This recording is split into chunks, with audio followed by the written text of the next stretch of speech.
Stay tuned for another episode of the Coming Soon podcast with sPidA.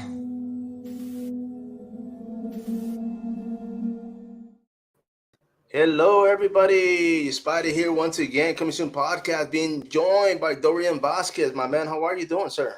Hey, how you doing, man? Man, I'm doing great. And I know, we did a little intro earlier, man. But your chair, man, are you a gamer, bro? Kind of, sorta. I just I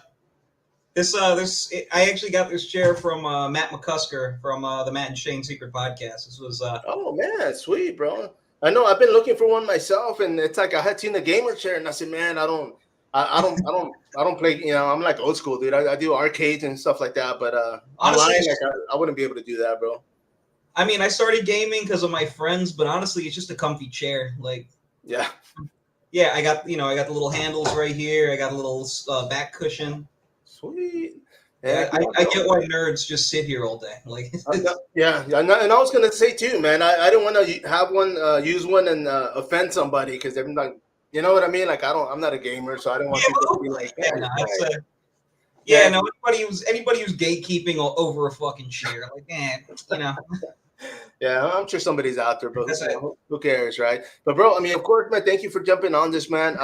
A few things, bro. I mean, I wanted to jump into right off the bat, dude. But yourself, I mean, you earlier, you stated you were from California, now living in Pennsylvania. Why the move, bro? What moved you? The work, or what was it? Nah, it was just a little bit. Well, it was mostly family stuff. I think from what I remember, my brother decided to leave California. My family's originally from Belize. And I was born and raised in Inglewood, California. I lived there all my life. I went to Cal State Northridge, and my brother just kind of hit everybody with the, it's so much easier living. We can get better jobs. We can get houses and stuff. We moved to the Midwest, so they all did that, and then I tried it for a couple years and realized I hate the Midwest. So. Man, that's kind of, I mean, I'm in San Antonio, bro. Early 90s, pretty much all my family moved to Florida. My brother-in-law, my two older brothers were the first ones, but they went out there for work. They were painters here. Yeah.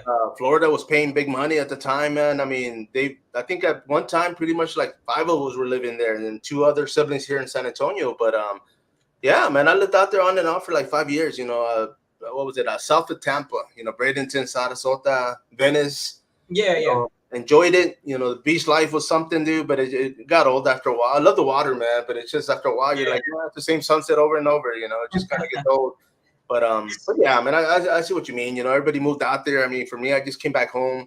I think, so right now, I think I still got 2 brothers out there. I haven't talked to them in a while, but it's funny because after this. It's funny because, I was starting my stand-up. I was starting doing stand-up when that last year I was in California. And, I was starting to make like sketches and stuff. And then all these moves happened. Everybody asked, like, wait, why would you leave California? Why would you leave Los Angeles?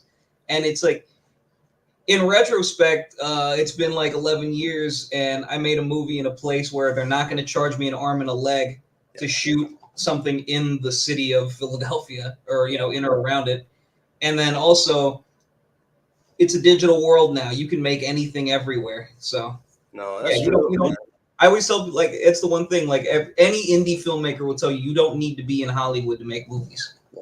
No, you see, and I'll second that, bro, because, I mean, when it comes to the indie world, man, I mean, I've been a fan, of course, watching movies like crazy, bro, and creativity is where it's at. You get a lot more freedom. You can pretty much do whatever you want. You're the director, and because of that, I mean, a lot of these movies are fun. They're fun to watch, It's like, but yeah, I mean, I agree, man. I mean, here in San Antonio, filmmaking has been big for years, throughout the community. Just even now, I've been getting a lot of local, producers, directors jumping on, and I'm like, man, where have y'all been? It's just like now I'm just now finding these people, and it's pretty cool, man. I love it. Enjoying it. Yeah, definitely, man. I always think about it like this, man. I'm wearing a John Waters shirt right now. Like, this dude still lives in Baltimore. Was it Robert Rodriguez still lives in Austin? You know what I mean? Like, yeah, you don't need to be in this specific place to make some great stuff. Like, that's the great thing about the internet. Yeah. No, for sure, man. I know I mean, I'm very much involved with the combat sports community as well, man. And there's fighters that a lot of them move. They move to Vegas. They move to where all these big gyms are, and a lot of them just stay behind and they just go when they get a fighting contract or a contract, they'll go out there 2 months early, start training, and then But yeah, man, it's like, I mean, of course, it's always going to be home. You have especially if you have family. Oh yeah, definitely. I just like I said, I just got back from Los Angeles this past week. The one day I decided to go do comedy out there, I run into dudes that I met when I started comedy, and they're still running the jokes. It's like, oh yeah, we're all doing the same kind of work. The difference is that you're just in a place that's considered a hub. But no. I would never knock anybody who moves to a bigger city to do this. No, by all means, bro. I mean, especially if you're single and you got to pack light, why not, man? I mean, I would, I mean, my kids are grown, so I can definitely, a few years back, I was gonna buy me an RV. I was gonna sell one of my trucks, buy an RV, and just travel the states, bro. I was just like, man, I'll just find work wherever and keep doing what I'm doing. But yeah, man, if I didn't own so much gear, like I'd probably do the same thing. You know what I mean? Man, and let me ask you, brother, because of course, I mean, you are a director, and we're going to be talking about this film that you've worked on. But stand-up comedy, man, where does that come from?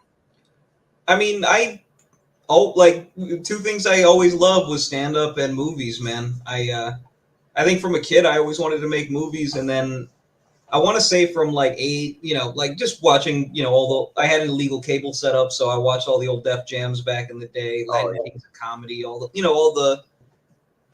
typical stuff you found on cable. And then Comedy Central started playing all the tough crowds, all those stand-up shows that they had, and then just getting in from there, and then just becoming a fan, specifically being a fan of that tough crowd crew, like the guys on Opie and Anthony type things. So I'm I have a tendency to be a little bit meaner because of it on stage. Oh yeah.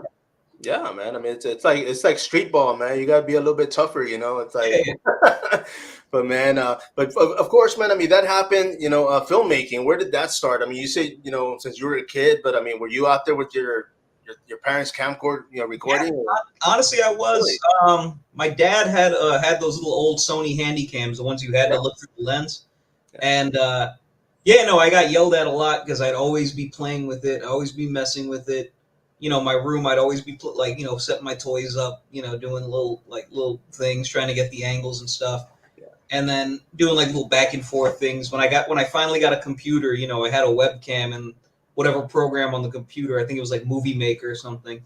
Oh yeah. I started messing with that in high school. I got into film club. Nice. So, I started like editing a lot of like newsreel stuff for for my school, and that was kind of my big thing. And it was really just like putting together little montages and stuff. Right. Eventually we shot like sketches and things like that, and I just kept doing that over the years. Even when I went to college, it left me for a little while, and then I come back to it. It just made me just want to continue doing that. And I never stopped. So. Right. No, you see, and I was gonna say, because in high school too, man, like I still skateboard, man. I mean, I was skateboarding since like elementary in the 80s. High school, I wanted to do all that artsy fartsy stuff, man. I wanted to get in theater. And I never did, man. I was a quiet kid, so I just I was too shy and too embarrassed to go, and you know what I mean? So photography, I did do it after high school. I tried doing it during high school, and nothing happened with that. But I've been trying to figure out if that's a Latino thing, because I swear to God, for a long time I was like, yeah, I want to get into this, and everybody would just make it's almost like you're so insecure because everyone around you just kind of talk judging you. Yeah. They judge you. It's like, oh, what do you think, you're better than us, kind of thing. And it's like, and then it took a long time for me to realize I'm an adult and I can do whatever the fuck I want. No, you see, and that's kind of one of the things. I had a conversation with I was on a city bus. I was actually getting off work. It was like right after high school. Yeah. I was going home, and this older gentleman is talking. Hey, how's it going? And he says, hey, are you? Because I used to shave my head, right? Yeah. And he was all like, you're military or ex-convict? And I said, a little bit of both, And he was all like, I mean, not military, of course, give those guys the respect. But I was just like, nah, man, it's too hot, I shaved my head. And he was like, oh man, and he's like, hey, where do you work at? And I told him. And I said, yeah, man. I said, I didn't have that support growing up. And he's all like, oh man, so that wasn't around. And I said, well, he passed away early, and it's just, I kind of just took it upon myself to just work. You know, that was one of the things during high school. But he goes, okay, well, that's, you know, what's your excuse now? You know, and I was just like, oh crap, you know, honestly, then it clicked, and I was just like, man, what the hell is my excuse? You know, it's just you gotta, like you said, you gotta realize it, man. You gotta pull that trigger and do what you want to do, man.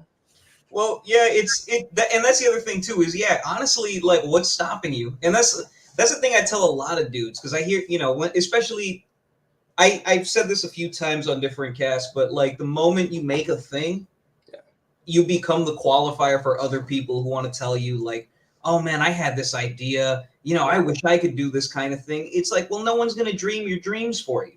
Yeah. Like, what's stopping you? I did it. I ain't shit. No, yeah, bro. You see, and then I was telling you earlier, man. I was talking to a coworker, and Kat, she's probably watching right now.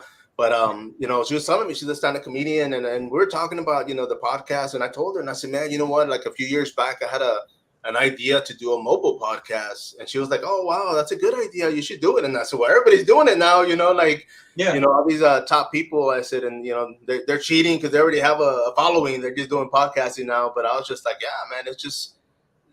You know, I mean, there could have probably been a way. It's not like it is now where we have streams that pick up easier. Because back then, I don't know, it would have been, you know, 5-6 years ago. I don't think we were where we are now as far as technology. Yeah, no, back then, you know, by the time you look back on the footage, it's all pixelated. You look like yeah, exactly. Like, but you know, ideas like that, man, and like you said, man, you got to pull the trigger, man. You got to make it happen. I mean, similar advice to what you got, man. I got a similar piece of advice.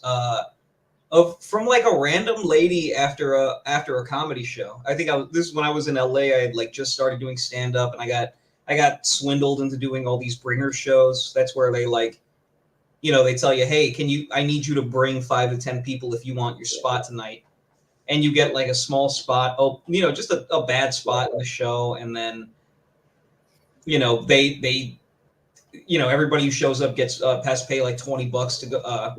For their seat, but I don't get shit because you know, I'm young and I don't know any better. You get to perform, right? Yeah, but there was this like, I remember there was this like drunk lady there, and one thing she said, like, you know, like all you have to do is you have to just keep doing the thing you want to do, and the more you do it, the better you're gonna get. And it doesn't matter if you get recognition right now, you will at some point, and all you have to do is continue. And it's like, it's a very trust the process kind of thing, you know, Philly slogan. No, for sure, man. And yeah, that's you know, I mean, I'm sure she was intoxicated, but I mean, a lot of times you speak freely, man. Yes. But yeah, bro. I mean, of course, 20-year-old people were just hanging out at the Bringer comedy show way too long.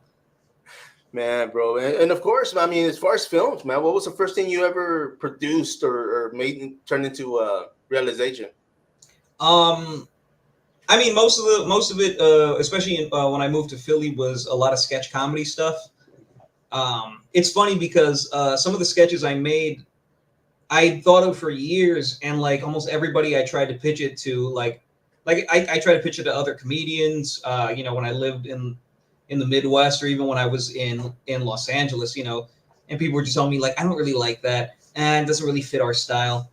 And then I ended up finding my group that I got along with. I found my little niche. Made the sketches I wanted to make, and they actually ended up being really good, and they got a lot of hits. You know, at the time when this was pre-TikTok, so you know, a lot of hits is like, oh, we got 600 views and a couple likes. Nice.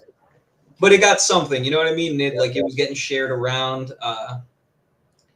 Then I started making more. Over the pandemic, we made I made a lot of comedy sketches with a couple friends of mine. We ended up getting a studio to be like, hey, you can come make stuff here. You just put our name on it and we'll do like a live stream when it's all done, like as an event. So we did that.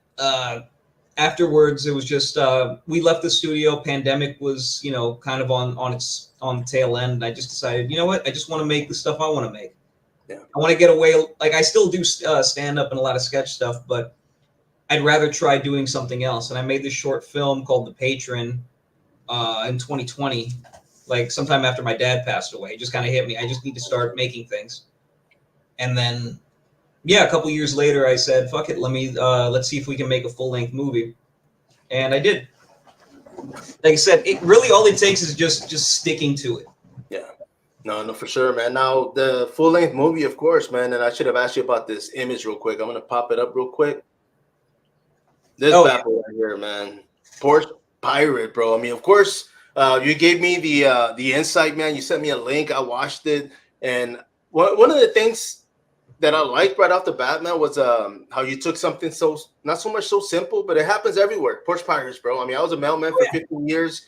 You know, people selling packages left and right, and the fact that you turned it into a situation, you know, and it kind of reminded me of when people were like, "Oh man, what else can go wrong?" You know, and it just things just going wrong, man. But that was kind of the general thing behind it. I think we initially started with the idea as like a funny idea of like, because I think there was an article in Denver about a guy who stole like a box off of a medical supply truck, and it turned out to be like parts of a cadaver.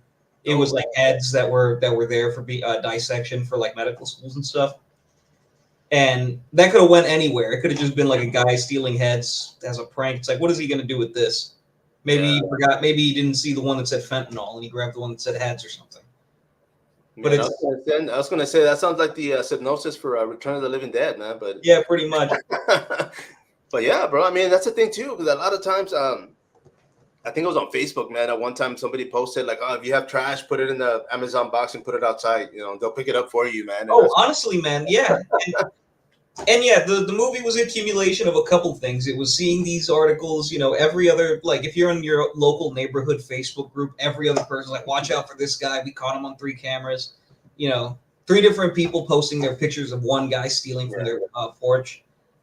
You know, just those videos were huge, like the glitter bombs and all that. Oh yeah, that's my favorite.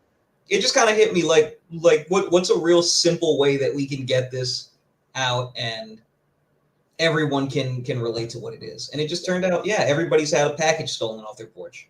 Yeah, no, for sure, man. Yeah, and that's what I'm saying. I mean, it's just something that happens. It's not just in California and Pennsylvania and Texas. It's everywhere, bro. No, it's everywhere in the world, you know. But yeah, man. I mean, and what are some of the reactions that you've gotten from the film? So far, it's funny. Older women tend to be like, I can't watch. It's not my thing. My girlfriend's kind of like that. She's not really a horror or suspense type person to begin with. So, but like the people who really liked it, like I think one of my favorite compliments I got was, I've never seen anything like this before. And I was like, fucking yes. Yeah. I agree. That was the main thing is like, dude, I don't care if it's like, even if you tell me it's bad, just tell me it's new. And No, for sure, man. And that's one of the things, like I said, I mean, something, you took something so simple, you know, somebody stealing packages. I mean, that was genius, man. It's just like, wow, you know, I mean, a lot of times earlier I did a little movie review and it was on zombies. And I said, man, you know, I mean, they're oversaturated, man. I mean, there's so many films out there on zombies, bro. And it's just, for me, it's got to be the storyline that gets me. Like, you know what I mean? It's just the same thing with fan films. You know, I'm not a big fan of fan films, but the storyline has to be that good that I'm like, okay, I gotta watch this. You know, like, you know, get interesting because I literally just did. I just talked to a couple filmmakers yesterday. They were like, oh, that's where you really make your money monetizing and stuff, is doing fan films. And I thought about it. I was like, I guess I could make one, but in all honesty, I like making my stuff. Yeah. Like, it's just. No, yeah. I could easily turn one. It's funny. I was just talking about that earlier today. It's like we could turn one of the projects we had into like a fake Jason movie or a fake Freddy or whatever. But do I really want to? Like, it's just.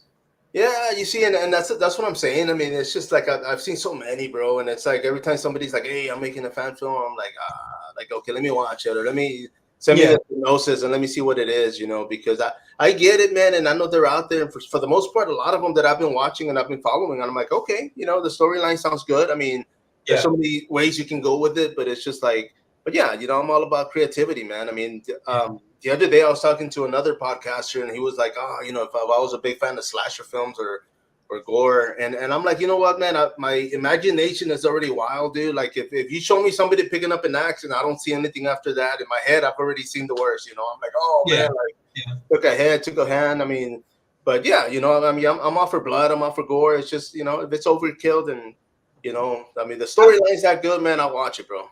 I like a lot of that too. Like, I mean, I'm a big horror guy, obviously. Like, it's, but it's not it's never been my end all be all of movies. Like, a lot of the stuff I watched that influenced stuff wasn't necessarily horror. And this, honestly, I think I like more suspense thriller type things, which is what I consider this movie. I was gonna say,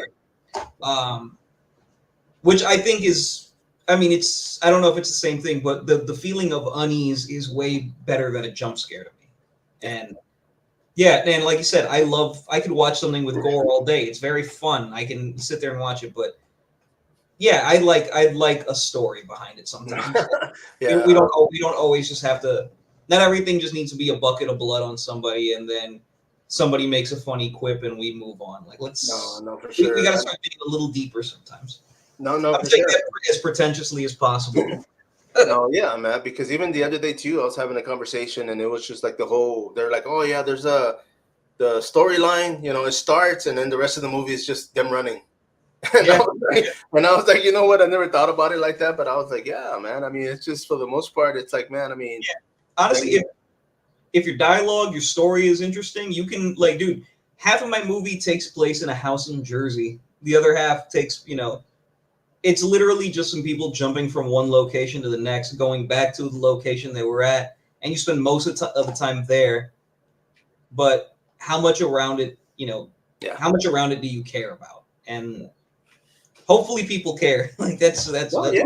Because I think I believe when they first came up with Saw, it was in the bathroom. The whole movie was in the bathroom. Like it was just So yeah, it's just like if it like you said, the dialogue's gonna be there. If it attracts you, if it hooks you, it's just, dude. Like I mean, I'm that guy, man. If a movie's that good, like I won't notice anything. Maybe when I watch a movie twice or three times. My girl, for example, man, she'll watch a movie and she's like, her purse wasn't on that tight earlier, and her hair wasn't that short earlier, and I'm like, I said, man, I'm like trying to watch the movie. I said, I'll watch that later, But she's that happens a lot in my movie. If you pay attention to the main character, you'll see he goes from scruffy to just a little bit shaved down.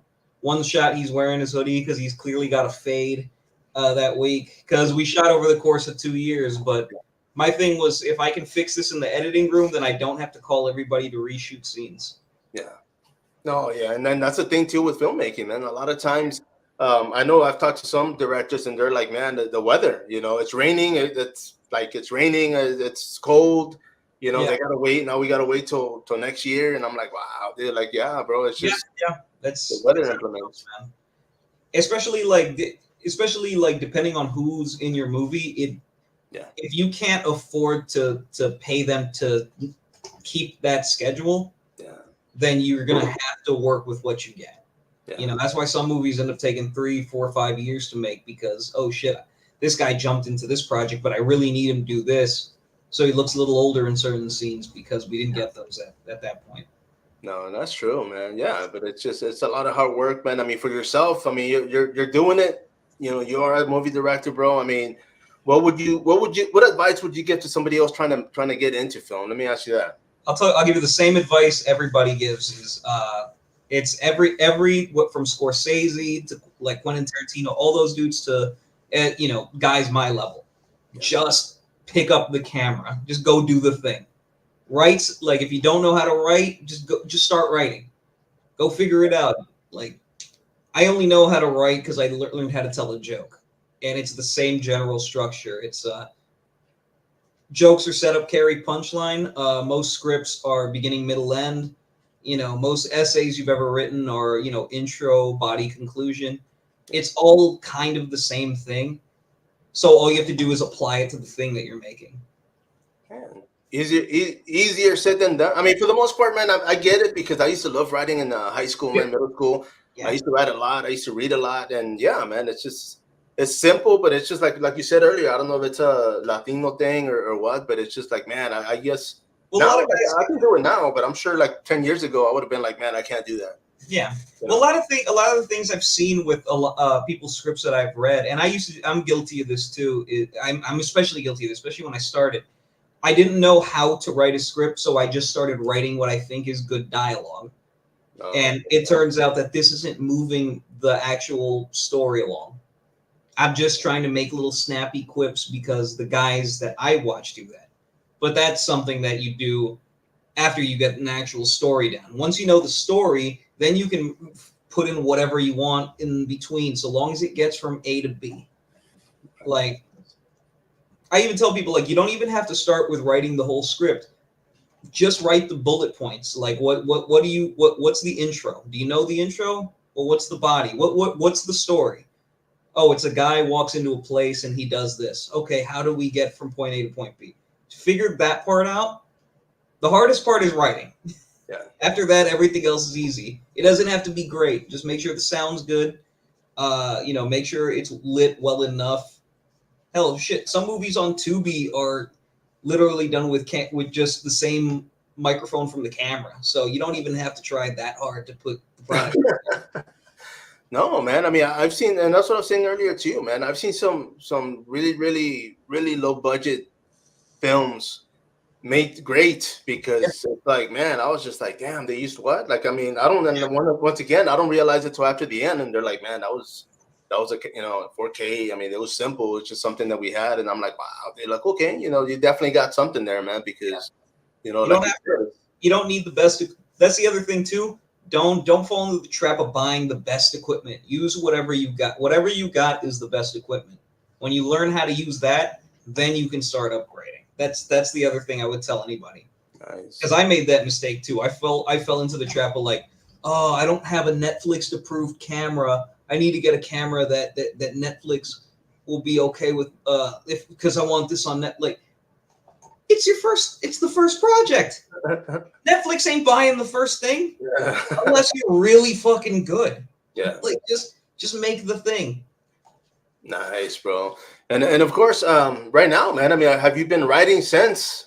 Oh yeah. I write I try to write every day. Okay. Sometimes I don't. My girlfriend's better than I am. She's also a comedian. Rachel Barnes, look her up. She's hilarious. She like, oh, I'm gonna write a new joke every day or a new joke a week. She has like that kind of drive, that mindset. Me, it's like one day I'll say some shit while 2 beers deep and be like, oh, that might work for a thing. Let me make that little note and then just come back to it later on. Damn. I fall into a lot of eureka moments because I slowly figure out a story, and I work at my pace. Man, I was gonna say I had started doing that last year where I'm not gonna say I have an eye for locations, but I do know like if there's a killer spot, I'm like, dude, as a photographer and not a very good one, but I own a camera. But when I take, I'm all about angles. So if I'm driving somewhere and I see things line up, and I'm like, dude, like, okay, I got to go back and see that. But I do that now with, I've been doing some writing. I'm not sure if I'm going to turn them up. I want to do some fan film, not fan films, but I want to do, how can I say it, man? Just like video reels, just storylines, little. Yeah. I don't know if they'll be movies or not. Yeah, but I want to be able to put them out there. And so I've been working a lot on movies, like you said. I mean, what's the movie about? And I'm gonna throw two at you after this, man, and see what you think, man. Because I'm real big when it comes to horror comedy. So I gotta laugh, bro. Like if it's a slasher and people getting killed, and then a joke comes up, I'm like, oh shit, okay, I'll chuckle. It's like, hey, anything to ease the pressure off, like it's funny. Earlier you asked me what was one thing that people said that surprised me about my movie. I was surprised that my movie was funny. Like people told me, Luke, this is hilarious. Sitting with an audience watching the movie with other people, I was shitting a brick in the back, and I'm hearing them laughing at these parts that are just so it's like mundane, but it's enough that this actually happens. You were like, what are you laughing at? No. Yeah. Some spots I was very surprised people got. Like there's one line when the main character's sister comes home and she kicks his friend out, and then it's a very low line, but she says, "Oh, and he parked in my parking space." Dude, I parked on the block. It's a very Philly moment, but it's one of those things like, oh, people get that. Like, we've been there, but yeah, man, there's a lot of little punchlines that you pick up, and you're like, okay, and that's one of the things I liked about it, man. I mean, of course, the whole suspense, the guy being frantic, trying to run around and figure out what's going on because while pilled up. Bro, it was good, man. I'm not gonna lie. I mean, I did enjoy it, man. And like I said, I mean, the title itself, I said, oh man, I gotta inquire, you know, because so many things could have gone through that. I mean, just seeing the logo right now, I'm thinking, okay, Porch Pirate. I'm thinking, you know, Patch Eye, you know, Little Hook, you know, pirate. But, you know, but it's of course, you know, everybody knows, you know, it's about stealing packages, and you know, but you know, this guy finds something that he shouldn't have, and of course, I just got to figure out what to do, man. This was one of the first things I think writing comedy sketches, because you have to write in a budget, and we had to like shoot just with whatever we had around us. This was one of the first times I was able to be like, okay, I can write something with whatever I have around me. Well, what do I have around me? I got buddies. I have a buddy whose, you know, parents live in the suburbs and they like me, so maybe I can use their place for a location. Yeah.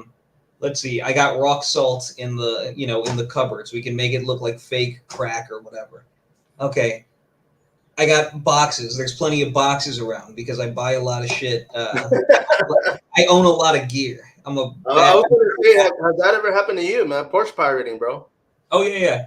No, one of the worst things that I remember that happened was it's funny because it actually happened through UPS. I think it was one of the workers cut the bottom of the box out and stole my phone from inside the box. I'm like, why is this so light? This is an iPhone. Next thing, oh yeah, it's missing. Damn. Okay. So it's like, yeah. So yeah, just taking these little experiences and the feeling I had was just really what pushed that. It was that inner anger, huh? Yeah. Honestly, like a lot of it does come from everything, but yeah, if so long as you keep the writing simple. I mean, unless you know, like I could have made this a whole thing where it's a monster or, you know, a magic curse or whatever. But shit, I don't know how to use After Effects that well. Let me just. Yeah, all I have is a box and some, you know, salt. You know. I got a box and some friends who smoke shit tons of weed. Let's make it work. Let's make a movie. There you go.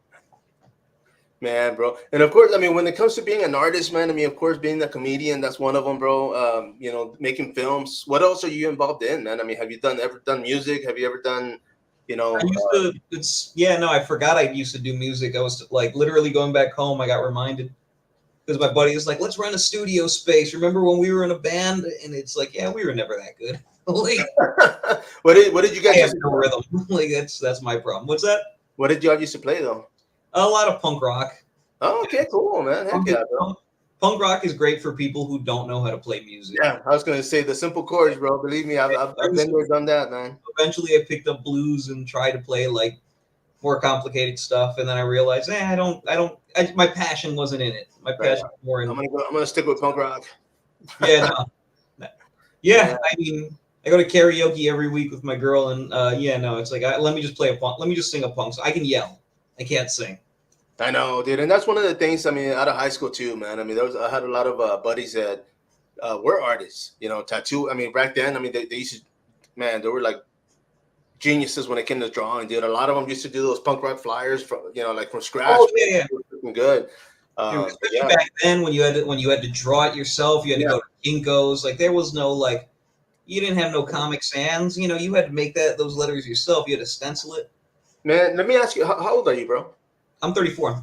Okay. You see, I'm going to be 50 this year.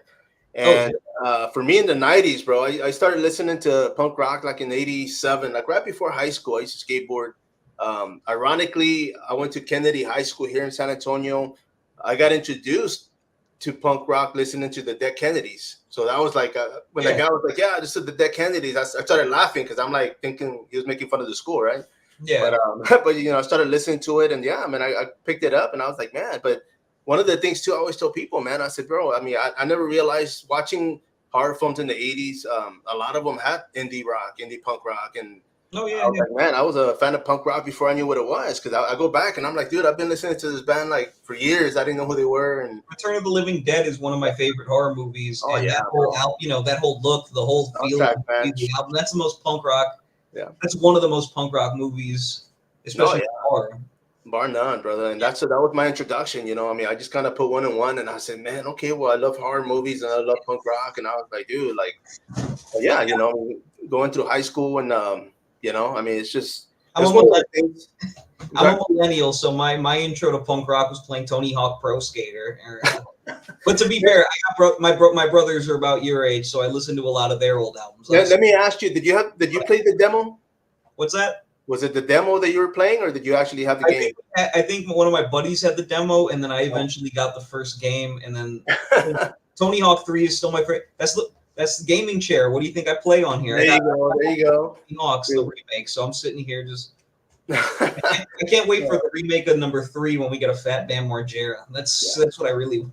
I know. I saw Bam the other day. He's been here in San Antonio. He's actually coming back for some music. Well, he skates up here at FBR all the time, so he's like, it's very likely you'll run into Bam Margera. He's a cool dude too, man. Even at the convention, he's just walking around. He don't even care, bro. He'll stick in his booth for a little bit, and then I'm just a regular guy now. Like, I'm Bam Margera. I'm just a regular guy. Yeah. Trying to get my shit together. I know, dude. I wish him the best, man. I know he stumbled a few times, man, but Bam Margera is the quintessential, like, that's the dude I grew up watching on TV. So it's like, you grow up and it's like everyone can hate on a celebrity. I still can't hate on Bam Margera. Yeah. Oh yeah, bro. And I mean, we're all people, bro. Known him too long. Man, but but of course, in high school, man. I mean, of course, you used to listen to punk rock during school. Yeah, all the time. That's pretty much all I listened to in high school. Nice, man. Yeah, and then like everybody it was either like emo kids or American hardcore came out, the documentary. Yeah. So that just brought a new wave of kids that got into like all those old school punk, especially the hardcore punk bands like like Bad Brains and SSD Control, Channel 3, Madball, all that good stuff, man. Actually, sick of it all, man. I got to meet Rabies. I think it was a year before he passed away. Actually, I used to have a zine. That's what I was getting to earlier, man. Back in the early to mid '90s, I had a zine where I used to interview bands. And people, I was during that era where we were writing fan mail. I used to write the interviews, mail them, and then they answer them and mail them back. And I'd be there at home typing and. The whole Kinko's thing, man. I used to go to Kinko's and get the hookup, to make a couple of copies, man. And it's kind of where all this came from. I'll be honest, that's how I promoted the movie here in Philly. Like, I kind of did I did my own version of Kinko's. My girl has this. Let's see if I can do it. She has this big ass printer back here. Oh man. Yeah. So here, I'll show you. I saved a couple bad copies, but when I was putting these around town, I saved the bad ones because I really like the way it looked. It just looks like VHS to me. No, yeah, bro. You see, but stuff like that, man, I prefer like flyers. I still have a bunch of them from like, back in the day with like crazy bands, bro. I mean, of course, just going through some of the local clubs and whatnot, dude. But yeah, man, something like that I definitely keep, man. That's pretty cool. I know it makes me sound like such like old man yelling at cloud sometimes, but that's the one thing I think is a lost hustle, is everybody's so caught up with if we post it online and if we show it here and if we just keep promoting it on TikTok and all that, like, dude, that's only gonna get so far. Get your ass out there and put posters up, put up stickers, hand them out, talk to people. That's how you get people to shows. Yeah, that's how like, even as a comic, that's how you.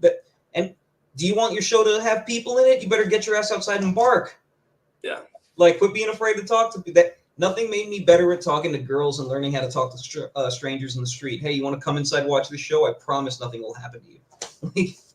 Bro, you see, but that's true though, man. Because even now, like a lot of promoters, like when it comes to combat sports, man, a lot of them do that footwork. They go out there and they go building the building, and they're like, man, I'm out there 3-4 hours just promoting the hell out of it. But it makes sense because I could sit here all day and I could see, conventions coming through, and everybody's got. I don't even know where they're coming, Yeah, and that's the one thing is like everybody like until I have 1 million followers on whatever, and any town I go to, everybody's like, oh yeah, I definitely want to see this guy. You better get up. You better start handing stuff out. That's the next round of things is I'm gonna probably end up doing stickers that I put everywhere. Just man, I'm gonna be having a radio. What can I say, man? He's actually a radio voice, right? I mean, he's on a local radio station. He's gonna be helping me out probably after within a few weeks, man, we're gonna start doing the whole podcast thing. I've been holding it back, and it's been more interviews, which is great. I mean, I'm getting to meet a lot of you guys. I'm still gonna continue that, but yeah, man, get the podcast going. Just talk about what's going on, whether it's film, music, life here in San Antonio, man. But I'm looking forward to it, though. It's just one of the things I always tell people, and even now, bro. Like, if you ever want to jump on and just talk about something that's coming up, man, by all means, I welcome it. I'd love to have people jump on here. But I definitely wanted to plug into film, which, I mean, as of right now, I mean, where can people watch this, bro? It's not out yet, but I did receive some great news because it will be out soon. It's I think tonight it's actually playing in Rutherford, New Jersey, at the Rutherford Film Festival. Next week at Helium Comedy Club, it's screening at 10 p.m. at Helium Comedy Club next Thursday. Delco Horror Haven in June is one of the last screenings I have right now. But I did just get word that we have licensing for Amazon Prime, as well as a few other small streaming services. So sometime within the next few months, it'll definitely be on Amazon Prime. Man, that's kind of ironic because it's a Porch pirate movie. And you're talking about Amazon, right? It's going to be delivered. Oh, dude, that was my gamble right there. Is I purposely left. We used Amazon boxes, so I'm like, I just really hope that it gets on this thing. It did. It was one of the first ones they were the first one to pick it up. Damn. Okay. The goal was at least get it on Tubi, or if Tubi or Amazon Prime, because like Tubi is like that's really where the money's at for it. Man, and let me ask you this, bro, because earlier you were talking about the flyer that it could kind of give you the whole VHS vibe, man. Where you could be releasing this on physical media? That might be the next big thing. Like what I've been. I'm hoping to get it into a couple more festivals. I applied to, I don't even know how many at this point, but depending on where I get it into, the plan is to hope, print out a couple DVDs. A lot of people don't have DVDs anymore, so it's just a matter of if people want them. But this is why I was thinking of going going the sticker route, because everyone's got stickers. I QR code to a link to my site, so that you can see where it's at and you can watch the movie. I might even just put it on YouTube after the fact because I can monetize there. At this point, it's just a matter of the work still isn't done, even though the movie it's crazy. You have to put in so much legwork. No, for sure, man. And that's kind of where it goes back to, like you were saying, having to go out there and actually show it to people and be like, hey, watch my movie. You know? Yeah. It's not 1950 when you just hand in the film, someone else takes care of it, and then another guy does the other thing. I'm a union guy, and this is non-union. Yeah. No, I hear you, bro. And that's another thing too, because you were saying, I mean, when it comes to streaming, I mean, YouTube is always out there. I mean, if you're able to monetize it and just get some revenue out of it, man, then even better, bro. Oh yeah, definitely. That's any way that I can get, the few bucks a week, a few bucks a month, whatever. I'm gonna take it because, yeah. Well, let me ask you this. I mean, what about if there's an option for people to pre-order? I mean, that way you just make enough copies to cover. I'll probably end up doing something like that. Honestly, if people I think sometime in the next couple weeks, I might just put up a link. Like, if you want to own the movie, use this link. You can pay the $3.99, whatever, and I'll just send you a copy. It'll be a digital copy, but that's just the world we're in. No, you see, and again, and this is kind of. Chose my age because for the longest time, man, I mean, I'm here and I have a little monitor, and I'll be honest, I was watching TV, and my girl's like, man, can you see that? And I said, yeah. And she's like, why don't you put it on that other TV? And I'm like, I'll be honest, I wanted to go buy it's a stream, and she went on there and she put it on there, and I was mind blown, bro. I was like, what the world? I had no idea, man, but Yeah, honestly, I want to do the old school thing. I just want to print it print out just the right size paper, put it, just slip it into one of those old bootleg movie DVD cases, the ones that are a quarter of the size, bro, and just be like, yo, here's a movie that no one's ever heard of yet. You should check it out, and just let it run wild. Man, yeah, dude, that's actually pretty genius, man. I mean, I've done something like that when it comes to I think you guys did, I'm sorry. Sorry, go ahead. Oh no. Years back, I started this company called it was called Fight Label, and it was for MMA, right? It was just a fight label, shirt. And I had a buddy of mine, and I said, hey man, can you make like 100 shirts. You know, they're real cheap, black and white. You know, boom, single print. That's what I'm doing now. Yeah. I got a buddy making shirts. Shirts are definitely for sale. Eventually, I'll put them online. I'm actually gonna probably go shopping right after this interview to go buy more. Yeah, it's about time. It's about time I make more. So. No, for sure, man. But yeah, but on this, bro, what I did is I made 100 shirts. I went to 5 different Goodwills, and I donated 10 shirts to each. And I figured, you know what, people are gonna buy them. That is genius. Yeah. And I kid you not, I would be driving around and I would see somebody and I'm like, oh shit, that's my shirt. Like, I'm like, bro, like it, and it was cool. It wasn't like, you know, but I figured, you know what, $4 or $5 they sell it for, man, but it's perfect advertisement. But, yeah, no, that's what I did. Like, I personally like wearing baseball shirts, and I think it holds like a higher quality compared to like a standard T-shirt. Yeah. And luckily, I found a local. I don't know if you guys have Foreman Mills down there or Buy Low or one of those, like the kind of, I call it the ghetto department store, where it's like a hotel kind of, where it's almost like you can buy knockoff. Oh yeah. We have a few here. Yeah, no, like when I lived in LA, it was just go to the swap meet. But you know, there's always like a little Korean dude that sold, you know, the knockoff Nike or the. Oh yeah, I love bootlegs, bro. Yeah. I have so many bootleg like shirts because of those places. But yeah, no, I just ended up. It's the same fabric. It comes from the same manufacturer. So what I did was I just bought shit tons of baseball shirts, which, you know, they everybody is like, oh wow, this is good quality. And whether it is or not, it's just a baseball shirt. Like, everybody likes those. They sell them for way more online. But I bought a bunch of those. One of my buddies has a heat press, so we heat pressed shirts, and I've just been kind of selling those. That's actually how I've been making my money at screenings. Man, that's actually which send me your size and an address, man. I'll send you your shirt. Dude, no, for sure. And I was gonna say the whole punk rock thing, because even out of high school, when I started the zine, there was a logo from England that, you know, you had to order it from England, and the shirt, just to buy a shirt, it was like $30, and then plus shipping was like another 30, and you know, we're poor, man. We weren't gonna spend that money, so I Xeroxed this little logo, and I kept blowing it up on the Xerox machine, right? So I finally got it to like a full size. I would go back and sketch it out, and I take it to this printer here locally, and I says, hey man, can you make this shirt? And he was like, yeah. And he puts it on the screen, he scans it, and I'm watching them, and I'm like, dude, you could have done that. And he's like, yeah, man, it's digital. It was before I even knew what that was, but he just went back and traced it out, and it was like perfect. And I'm like, dude, I spent like 3 weeks on this thing, right?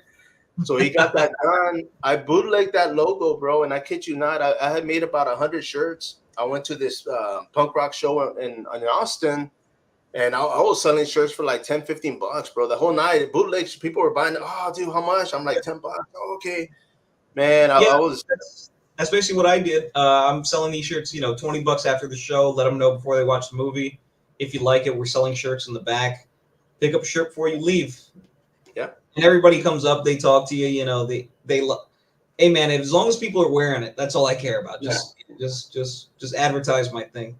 No, for sure, man. Because I was selling vinyl. I had distributors, man. I had like 5 different record distributors throughout the U.S. I had 2 in England and Germany and Switzerland, and they used to send me boxes of vinyl shirts. I was selling them here. I'd send them back an invoice or a money order. But man, I mean, I still have my vinyl, bro. I got like so much, like I had copies of stuff just because I was like, man, I'm gonna open one and the other one's gonna stay sealed, so I just kept it. But you know, I do that too. I keep at least one thing, like just keep one in pristine condition. I do stage rigging too, so like I get a lot of like, you know, Taylor Swift tour shirts. I got, you know, just from whoever is in town. Yeah. And it either becomes a work shirt or it's just a shirt that stays in a drawer, and then maybe in 10-20 years I can sell it on eBay or whatever. Dude, it's funny you brought up Taylor Swift, bro, and I've told this story before, but I picked up my kids. I was separated from my kid's mom. I picked up both my daughters, and she's like, hey, you know what? The oldest one wanted to see this singer downtown. They're doing a free concert. I'm like, okay, we'll go. So we get downtown, we park. It's a free concert sponsored by Pepsi. About 2004, 2005. So we get there, and she's like, Dad, that's her. And I see this little girl like on stage, and I'm like, hey, and guy comes up to us and he's like, "Hey, how's it going?" And I'm like, "Yeah, my kid's a fan." And, "Oh, okay, yeah, we got big plans, this and that." He's like, "Y'all want to take a photo?" And we're like, "Yeah, no flip phone, right?" I take a picture of my kids, and the dad's like, "Yeah, we're gonna get big and this and that." I'm like, "All right, cool." He said it was the manager, but it turned out it was the dad. And months later, I'm watching TV, and I see this little girl, bro, and I'm like, "Dude, that's her. It was Taylor Swift, man. Like we met her like right before she blew up, man." Yeah, man, that's crazy. You never know. You never know who's blowing up next. No. It's No, insane. and ironically, man, I lost that freaking phone, bro. So that image is gone, brother. Yeah, but yeah, I mean, but nonetheless, I mean, of course, she's out there making millions. We're trying to make thousands. So your kids got a cool story to tell people, and that, yeah. I asked my oldest a few years back, and she doesn't remember, bro. I told her, I said, "Remember?" She's like, "Dad, Taylor Swift." Like, no, and I'm like, "Yeah, like we went." Yeah. Now, but I was there, so that's all that matters, brother. I'll take that memory with me. But of course, man. I mean, this film, man. I mean, once you're gonna be, like you said, you're gonna be doing screenings. Once it's released, I mean, of course, the world will know. I loved it, man. Like I said, those that are watching this, by all means. I mean, where can they follow you at, man? First of all. This is my production company, Baby Goblin Productions. This is an old hat, hence why it doesn't even look black anymore. No, the other ones actually say Porch Pirate on the side. They were like wrap gifts. No, but if you follow babygoblinproductions.com, that's where you see everything for the movie as well as other projects we have coming up. Same thing on YouTube and Instagram at Baby Goblin Productions. My personal page is, if you search Dorian Vasquez on YouTube, you'll find all my stand-up and other films I've made. Or follow my personal Instagram at Dirty Deeds. That's DurrDeedz. Nice, brother. And of course, I mean, that's one of the things, like you mentioned earlier, like this is the new wave. This is the way things are going now. Social media, man. I mean, it's just like anything else in life. If you don't use it, you lose it. So you're always having to plug stuff in. But man, I appreciate you jumping on this, bro. I really did want to talk to you, man. Like I said, the film, I did enjoy it. I want to thank you once again for sending me that link, because I watched it. I said when I got home, I watched it. Thank you for having me, man. I've been doing, honestly, the love I've been getting for the movie and the fact that people want to watch it and talk to me about it has been making me really happy. It just inspired me to want to do more. No, for sure. And that's what we want, man. Honestly, bro. I mean, that's what I tell people. I mean, I use this term called "not my horror." I always hashtag it, and for me, it's basically, I'm going to support everybody, bro, because even if it's something that it's not for me, I'm like, you know what, it wasn't for me. This is what I thought, but watch it because support. It might be somebody else's, forte. Everybody's got their own taste, man. Yeah, so. No, for sure, man. But of course, Dorian Vasquez, my man, I want to thank you, brother. Like I said earlier, everybody out there, of course, make sure and follow the guy on YouTube. Follow me on YouTube, of course. Coming soon podcast. Once again, this is sPidA. Till next time, follow up.